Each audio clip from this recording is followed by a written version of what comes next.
Dari rumah sengaja mau ke Peres saya ini. Ada perlu apa? Saya mau jual sepeda. Mau dijual berapa? Ya terserah Peres dah, mau bayar 200 juga boleh, apa 300. 300 saya bayarin nih. Loh, apa lagi? Rezeki saya berarti. Beli jangan pakai dihitung 300 nih. Ya, masuk Peres ya. Sama-sama. Kita dapat duit kita. Sepeda ini kenapa sepeda dijual?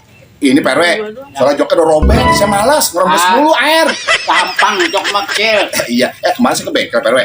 Ini katanya rantai suruh ganti nih, soal kantor rantai udah bengkok.